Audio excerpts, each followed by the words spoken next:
బెంగుళూరులో old airport ప్రాంతంలో జరిగినటువంటి ఒక సంఘటన. అక్కడ వాహనదారుల్ని గవర్నర్ గారు వస్తున్నారని చెప్పి అరగంట సేపు నిల్చోబెట్టేశారు ఎండలో. ఎండలు ఎలా ఉంటాయి? ఇలాంటి ఎండల్లో అరగంట సేపు అంటే వాళ్ళు సొమ్మసిల్లిపోతారు. చిన్నపిల్లలు ఉంటారు, వృద్ధులు ఉంటారు, గర్భిణీలు ఉంటారు. ఈయన బయటించినటువంటి వ్యక్తి ప్రశ్నించింది దేనికోసం అంటే తన భార్య గర్భవతి. కారులో ఉండిపోయింది. ఆసుపత్రికి తీసుకువెళ్ళాలంట. ఆవిడకేమో నొప్పులొచ్చాయి. అరగంట సేపు అలా వదిలేస్తే ఎట్లా? సరే అంబులెన్స్ అంటే పోనీ ఏదో ఒక విధంగా అంబులెన్స్లో ఒక పేషెంట్ ఉంటారని తెలుస్తుంది కాబట్టి ఇస్తారు. కానీ ఇప్పుడు అరగంట సేపు ఈ ట్రాఫిక్లో ఉండిపోవడం వల్ల ఆ కారు బయటికి రావడానికి అవ్వలేదు. పోలీసులకు చెప్తే వినలేదు. అందుకే ఆయన బయట ఇచ్చాడు. గవర్నర్ కోసమైనా, ఒక సీఎం కోసమైనా, ఒక పిఎం కోసమైనా ఎవడైనా సరే ఒక అరగంట సేపు ఉంచుతాడా? అంటే అది ఎంత ఫెయిల్యూరు? మన పోలీస్ వ్యవస్థ ఎంత ఫెయిల్యూరో చెప్పండి. లేదా పరిపాలనా వ్యవస్థ ఫెయిల్యూర్.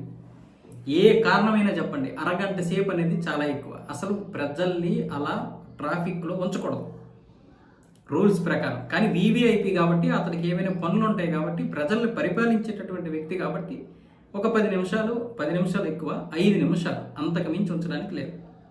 5 నిమిషాలు అంటే చాలా ఎక్కువ వాస్తవంగా చెప్పాలంటే. అలాంటి పరిస్థితుల్లో ఏంటి ఇప్పుడు ఈరోజు ఇతను చెప్పినా కూడా ఆ పోలీస్ చూడండి గవర్నర్కి ఇచ్చినటువంటి గవర్నర్కి విలువిస్తున్నాడు తప్ప అతని ఉద్యోగంకి ఏదో ఇది వస్తుంది బొక్క పడుతుందని భయపడుతున్నాడు తప్ప వీళ్ళ భార్యకి ఏమవుతుందని భయపడట్లే. బాధ్యత లేదు.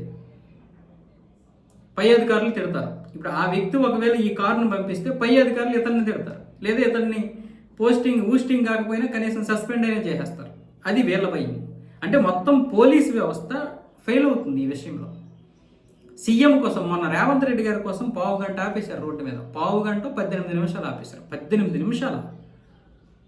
ఒక వ్యక్తి, అంత ఇంపార్టెంట్ వ్యక్తి కోసం నేను ఇన్ని వందల మందిని ఆపేస్తే అది ఎంత ఎఫెక్ట్ పడుతుంది? ఈ ట్రాఫిక్లోనే ఆపారు కదా.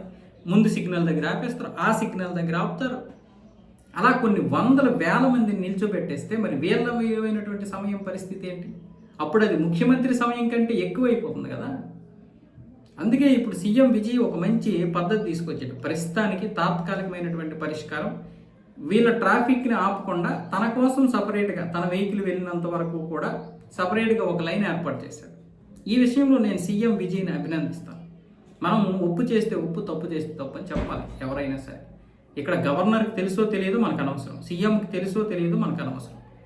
కానీ నరకం ఏంటి అనుభవిస్తున్నారు అనేది పోలీసులకు తెలుస్తుంది కదా. రోజు వాళ్ళు ఇది చేస్తున్నారు కదా. ఒక నిర్దిష్టమైనటువంటి పరిష్కారం కోసం వీళ్ళు ఆలోచించాలి. సీఎంకో, పిఎంకో, లేకపోతే ఎవరికో దానికి సంబంధించినటువంటి అధికారులకి దాని గురించి చెప్పాలి. దానికి ఒక పరిష్కారం ఆలోచించాలి. కానీ ఇదెవడు చెప్పాడు? గంటలంటే ఏంటది? మనం ఏ వ్యవస్థలో ఉన్నాం? ఎంత అనాగరికత అది? తను చనిపోతే ఎవడిస్తాడు అతనికి జీవితం?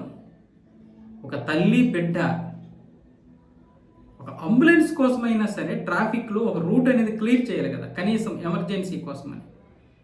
అంత దారుణమైనటువంటి వ్యవస్థలో మనం ఉన్నామా? ఇది అందరం ఆలోచించాలి. ఒక ప్రభుత్వాల మీదో లేకపోతే పోలీసు వ్యవస్థలో తప్పు పట్టడం కాదు. అందరం ఆలోచించుకుని దీనికి ఒక పరిష్కారం చూడాలి. ఇది సరైనటువంటి పద్ధతి అయితే కాదు.